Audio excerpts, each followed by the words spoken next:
If you have been given antibiotics as a kid, or if you have given your children antibiotics, this video is for you. Ari here with Authentically Ari. As always, I'm here to remind you, your genes load the gun, but your lifestyle pulls the trigger. You can take back your control, and today's topic is your gut microbiome, one of my favorite topics. This video is for anyone with a microbiome, aka you, but I'm specifically targeting someone that has grown up with stomach issues. I grew up with major stomach issues my whole life, and I wish I learned about the gut microbiome in school. So as a little backstory, you have over 100 trillion microbes or bacteria in your microbiome at this very moment.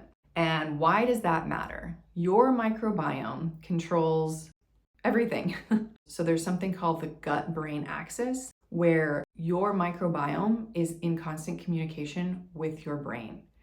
And it affects your mood. It can affect your sleep if you're missing the wrong gut microbes. It can affect your vitamin and mineral absorption or your nutrient deficiencies. It can affect your overall nervous system and well-being. It affects your immune system, everything. I cannot begin to tell you how important this is. So I want to teach you so you can teach your kids, and so we can fix this imbalance together. So if you didn't know, antibiotics are overly prescribed in the US. And while there are many critical reasons to take antibiotics, this is the thing, is antibiotics kill probiotics. So they kill both the good guys and the bad guys in your microbiome. And I wanted to give you an analogy for your gut microbiome. So I want you to think of your microbiome like a garden. So probiotics are the actual plants, and prebiotics are the soil. So probiotics are the living organisms, and prebiotics is the soil that feeds the living organism. So the number one thing I want you to remember is we need to increase our fiber intake. So fiber, so fruits, veggies, whole grains, legumes, these things are prebiotics that feed our probiotics. So, well, what if you don't have enough probiotics because of your constant antibiotic intake? What do? You can introduce those living organisms in your diet. So I'm sure you've seen probiotics listed on many things in the grocery store: yogurts, kefir, sauerkraut, kimchi, you name it. There's a lot of different things. It is great to always get these things from your food first and foremost, but when you cannot, I like to view supplementing as topping off. Taking probiotics and having your kids take probiotics is not a bad thing. So I have two kids, a 4-year-old and a 1-year-old, and I've been recently explaining the gut microbiome to my son. And how I explain it is just like I say at night when we need to brush his teeth. We say, you gotta brush your teeth, you got sugar bugs in there, we gotta brush them before we go to bed. So that is an easy one to say for teeth brushing. I also say that in regards to his tummy. When he's eating too many sweets, sugary foods, processed foods, I like to say that just like there's sugar bugs in your teeth that need to come out, there are sugar bugs that are in your tummy, and there are good bugs and there are bad bugs. The sugar bugs are the bad ones. And so if we eat too many sweets, they're gonna give you a tummy ache. Too many sugar bugs, the bad guys in your tummy, are gonna cause problems. As he gets older, I'm trying to figure out more ways to explain this to him. But as a mom, it's great to think about it like a garden. So one of the most critical things I wanted to mention is when you are buying things like yogurt, you want to make sure that you're looking at the sugar content, because sugar feeds the bad guys. And we do not want to be feeding our bad guys while we're trying to bring in the good guys. We want to limit that, please, please, please. Like I said, those are some options for bringing in the live organism, the probiotic. So prebiotics is the fiber. Some vegetables that include a ton of fiber are artichokes, mushrooms. You've got your cruciferous vegetables, broccoli. If your child does not like eating a ton of vegetables, I love to sneak things in smoothies. I will buy the triple washed greens from Organic Girl.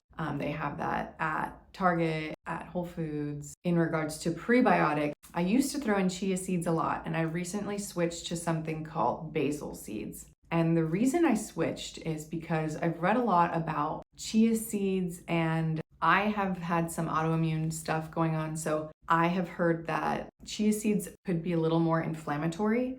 So I have switched to something called basil seeds, and these are amazing. And just to give you a quick understanding, they have double the fiber of chia seeds, double the potassium, double the calcium, double the iron of chia seeds. They've got such a good omega-3 content. They are rich in polyphenols, flavonoids. 2 tablespoons has 15 grams of dietary fiber in there. So throwing these into your kids' smoothies, to their yogurt, sneaking it in there is just amazing for feeding their soil, feeding their probiotics. Another option could be something like inulin powder. You can buy that.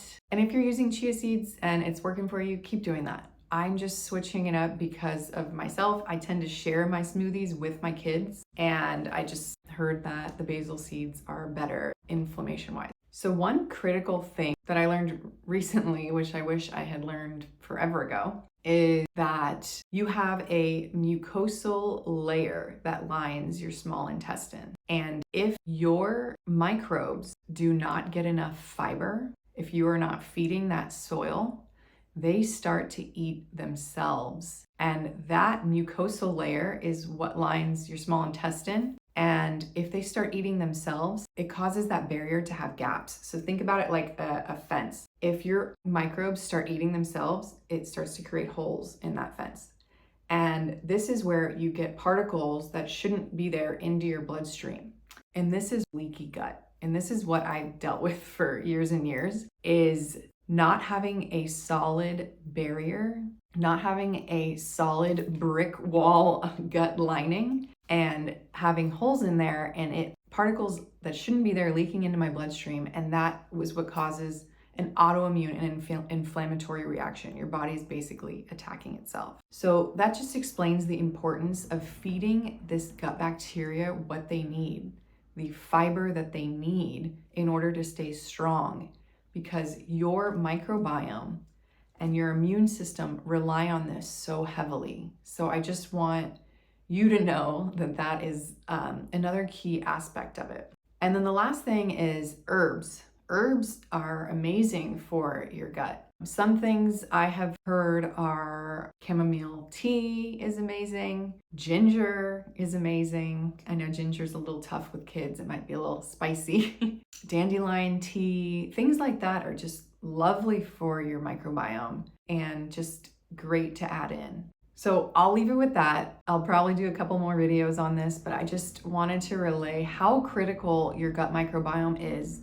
And we really should be teaching this in schools. I would love for at least middle schoolers to be learning more in depth on this, and for our youngsters like my 4-year-old, but also kids are going to be kids, and it's just taking back what you can control and just leading by example and just showing them when you're eating your probiotics, your prebiotics, your fiber, your fruits and veggies, that you're enjoying it and that it is good for you. And just saying, you know, this is my dinosaur food so I can get big and strong. Showing your overall excitement when eating these foods will translate to them. Just trust that. If you're overly excited and only showing them your excitement when you're eating the bad things, that's not going to work. Just make sure that you're vocalizing. When you do eat the bad things, don't ever say, oh, mommy's gonna get fat from this, or don't ever say those things out loud.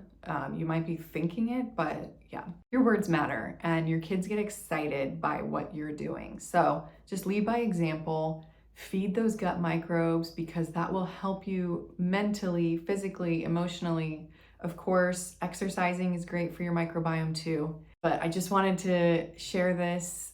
Let me know if you have any questions or if you have any tricks with your kids or yourself, things that feed your gut. I would love to hear it. As always, I'm here for you. I got your back.